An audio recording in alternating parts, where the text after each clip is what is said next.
We work jobs we hate to buy things we don't even need. This is not an accident. It's the design. A machine built to keep you busy, distracted, obedient, until you forget who you were meant to be. You were not born for this. You were not born to wake up tired, to spend your days serving a system that only takes and never gives. And yet, here we are, running faster, buying more, feeling emptier. Somewhere along the way, we traded freedom for comfort, purpose for convenience, life for survival. They told us this was happiness, that success meant owning things, that meaning was found in a paycheck, that peace could be bought if you just worked hard enough. But deep down, you already know, this isn't living. This is slow death with a smile. And maybe that's why you're here. Because some part of you, some stubborn, untamed part of you, still remembers, still asks the forbidden question, is this really all there is? Today, we're not here to pretend everything is fine. We're here to remember what they tried to make you forget, to step outside the noise, to see the invisible chains, and maybe, just maybe, to begin breaking them. They never needed to force us. Not with whips, not with walls. All they had to do was convince us that the cage was home. And we believed it. God, how we believed it. We lined up for the diplomas. We begged for the jobs. We prayed for the promotions. We celebrated our chains, polished them, compared them, wrapped them in shiny packaging, and called it success. Nobody ever told us that freedom could look so much like rebellion, that real peace could feel so much like discomfort, that real life, the one that sets your soul on fire, would require us to step outside everything we were taught to worship. Instead, they taught us to trade our wildness for routine, our wonder for schedules, our passions for pensions, work harder, buy more, sleep less, feel nothing. It's a clever machine, one that runs on your exhaustion, your insecurities, your endless need to feel enough. A machine that whispers, you are only as valuable as what you produce. You are only as lovable as what you own. You are only as worthy as what you achieve. And so we run, and we buy, and we compare, and we chase, never asking who decided this was life. The truth they never wanted you to see is brutal in its simplicity. You were not born to be a gear in someone else's machine. You were not born to wake up dreading Monday. You were not born to measure your worth in paychecks and possessions. But it's easier, so much easier, to keep running. Because stopping forces you to feel the emptiness. Stopping forces you to see the cracks in the dream. Stopping forces you to ask questions that have no easy answers. Who am I without my job title? Who am I without my car, my clothes, my status? What do I really want beneath the noise, beneath the ads, beneath the fear? They don't want you asking these questions because the moment you do, the spell begins to break. You start to see it. The promotions that never satisfy, the possessions that never fulfill, the achievements that feel hollow the moment the applause fades. You start to remember that you were meant for something raw, something messy, something wildly alive. And you realize the chains were never locked. They were never even real. You could walk away. You could step off the treadmill. You could choose differently, but the choice terrifies you. Because freedom is terrifying. Because if there's no map, no script, no guarantee of applause, then you have to face yourself. And facing yourself is the hardest thing you will ever do. But it is also the beginning. the real beginning. The moment you stop living someone else's dream and start listening for your own. You were not born to be consumed. You were born to create, to connect, to feel deeply, painfully, magnificently alive. No, it won't be easy. Yes, it will hurt, but it will be real. And real is worth everything. It always starts small. A promotion you didn't really want, but accepted anyway, because that's what you were supposed to do. A purchase you didn't need, but made anyway, because everyone else seemed so proud of theirs. A dream you didn't choose, but chased anyway, because it was safer than standing still. Little by little, choice by choice, we traded authenticity for approval. And we didn't even notice, because the system doesn't steal your soul in one violent act. It erodes you, one compromise at a time. One more late night at the office. One more car you can't afford. One more lie you tell yourself, I'm happy, I'm successful. This is what life is supposed to feel like. But late at night, when the world is quiet, you feel it. A hollow ache that no amount of money, achievement, or applause can fill. You feel it when the promotion feels like a sentence, not a celebration. You feel it when the new house feels emptier than the old apartment. You feel it when the mirror stares back at you with eyes that look tired and lost. We became experts at surviving, at playing roles, at pretending. But in the process, we forgot how to live. Because real living doesn't happen on schedules. It doesn't come with trophies. It isn't marketed in glossy ads. Real living is messy, chaotic, beautiful in its imperfection. It asks us to slow down, to breathe, to feel.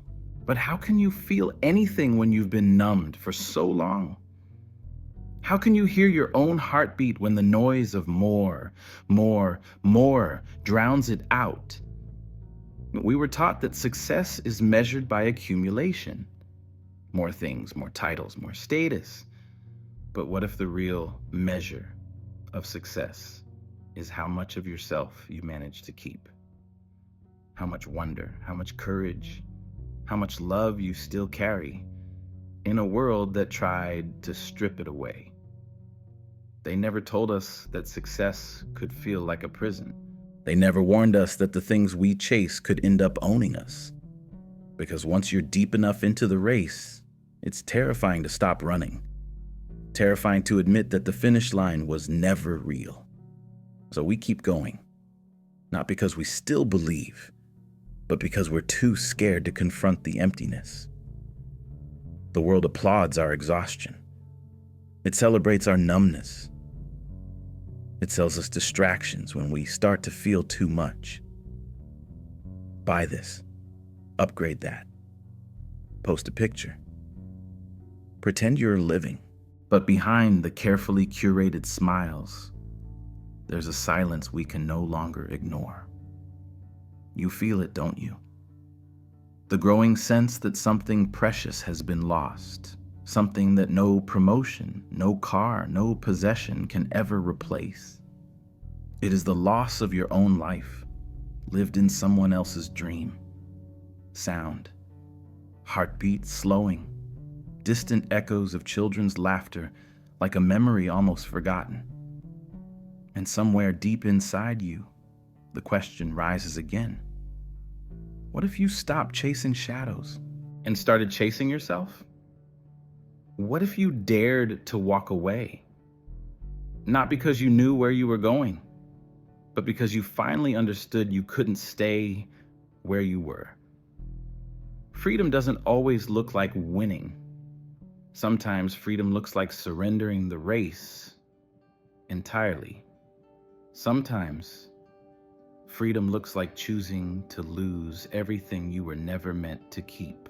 There comes a moment, Sometimes sudden, sometimes so slow you barely notice it. A moment when the mask no longer fits, when the applause sounds hollow, when the things you once prayed for start to feel like chains wrapped around your soul. It doesn't always happen in a grand cinematic way. Sometimes it's as small as a morning you can't get out of bed, a meeting where your smile cracks for no reason, a purchase that doesn't deliver the rush it promised, a quiet moment when you realize you are exhausted, not just in body, but in spirit. And in that exhaustion, in that unbearable stillness, the truth finally rises. You were never chasing your own dreams. You were chasing distractions. Distractions dressed as goals. Distractions sold as purpose. Distractions that kept you running, buying, performing, but never living. We are taught to fear failure, to fear falling behind, to fear being seen as anything less than successful. But what if the real failure is spending a lifetime climbing a ladder that was never leaning against anything real? What if the real tragedy is not falling, but never daring to question where you were going? This is the breaking point. The place where everything you thought you wanted starts to crumble. It is terrifying. It is disorienting. It feels like death. Because, in a way, it is. It is the death of the obedient version of you. The death of the version that lived for approval. The death of the version that mistook survival for life. And as that version dies, something ancient and raw awakens within you. A hunger, a fire. Not for more, but for real. Not for status, but for meaning. Not for applause, but for authenticity. It is not an easy rebirth. There is grief. There is anger. There is a deep mourning for all the years spent sleeping, running, pretending. But there is also power. A power that was never truly gone, only buried under layers of expectations and fear. The breaking point is not the end. It is the threshold. The place where you choose. Continue numbing yourself, chasing more distractions, or stop. Stand still. Feel everything you tried to outrun. Face the aching hunger for something real. And dare to build a life that no one else can sell you, define for you, or steal from you. A life made not of possessions, but of presence. Not of trophies, but of truth. Sound. Distant sound of waves crashing softly, a heartbeat slowing into calm. This breaking, this terrifying, beautiful breaking, is not your end. It is your beginning. You won't be applauded for it. No banners will wave, no crowds will cheer. When you walk away from the life they taught you to worship, you walk alone at first, because the system does not celebrate those who stop playing. It fears them. And you were never meant to be part of the machinery forever. There is a quiet kind of rebellion in choosing to leave behind everything they told you to want. It doesn't look dramatic. It looks like simple, terrifying honesty. It looks like quitting a job that drains you. Not because you have a better one lined up, but because you finally realized your soul isn't for sale.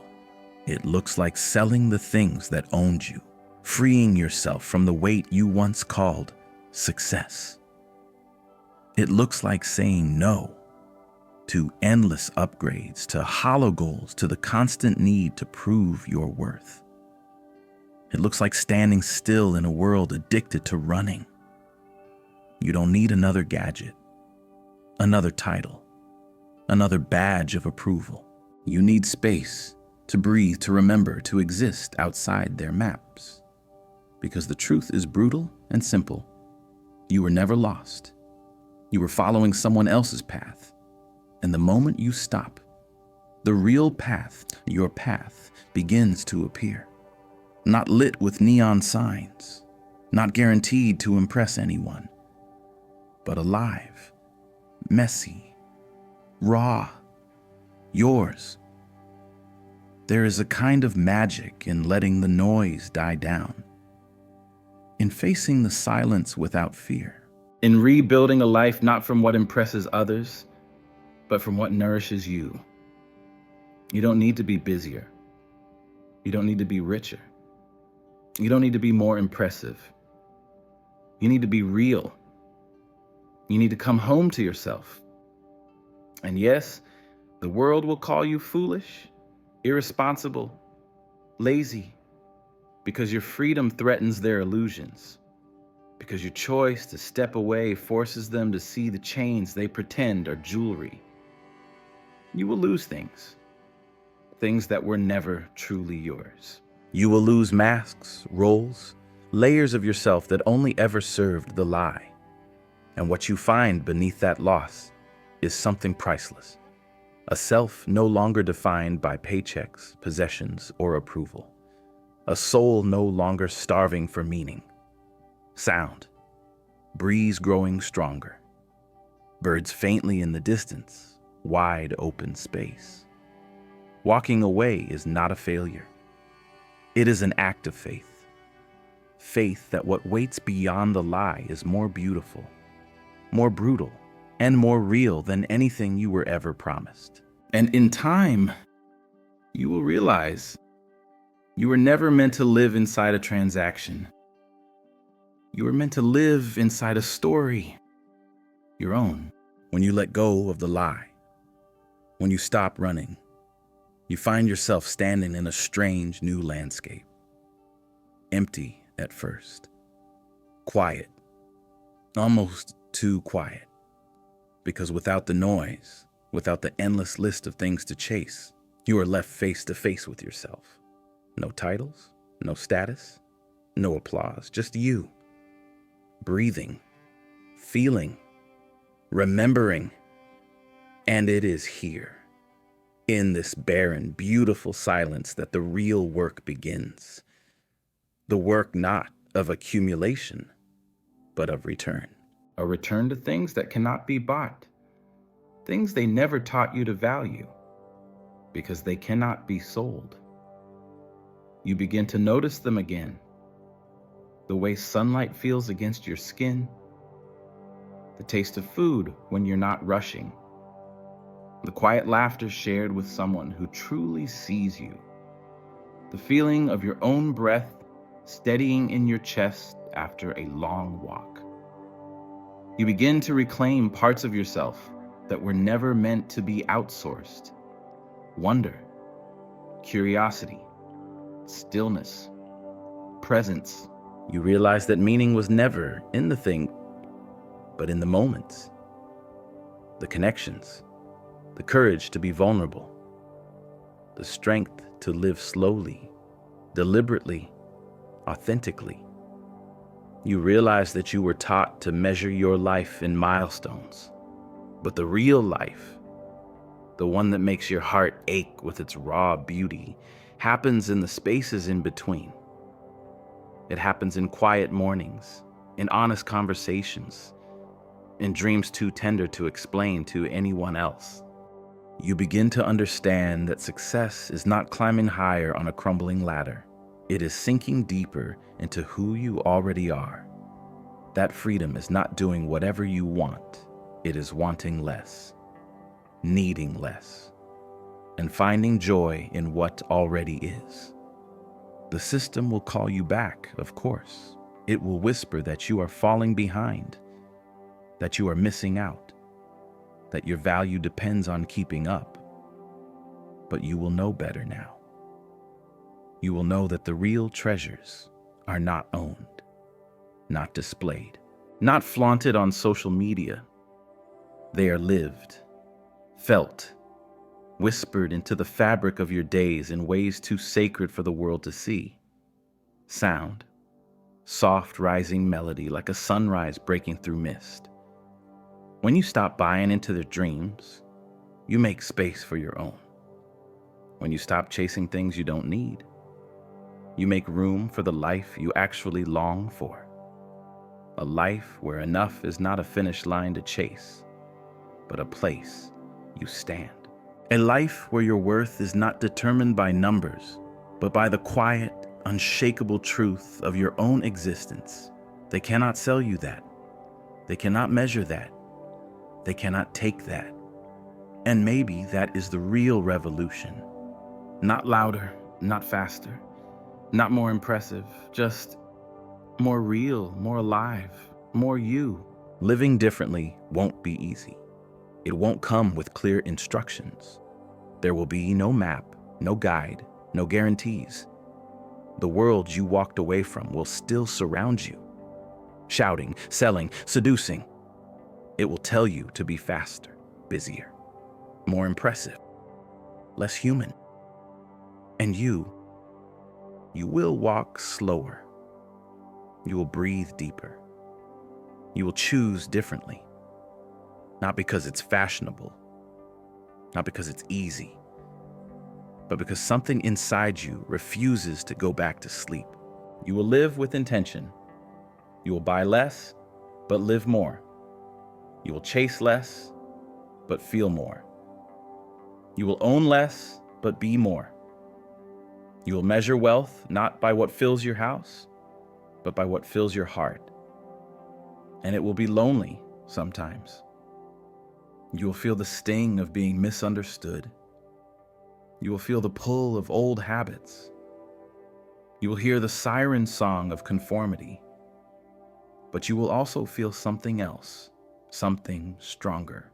You will feel the grounding of your own roots, the steady rhythm of your own heartbeat, the quiet certainty that you are exactly where you need to be.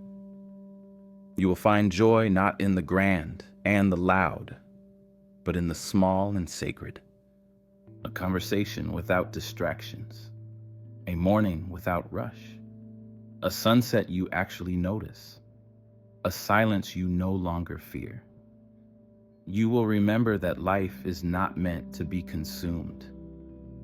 It is meant to be inhabited, fully, deliberately, tenderly.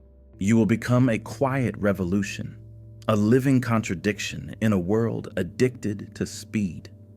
And maybe, just maybe, your life will become a lighthouse, a silent reminder to others who are tired, lost, aching for something they can't name. You won't need to preach. You won't need to persuade. You will simply live. And in living, you will show that there is another way. Sound, soft ocean waves, slow and deep, a sunrise beginning. Because when you choose to live against the current, you choose to live awake, not running, not chasing, not numbing, but breathing, being, becoming.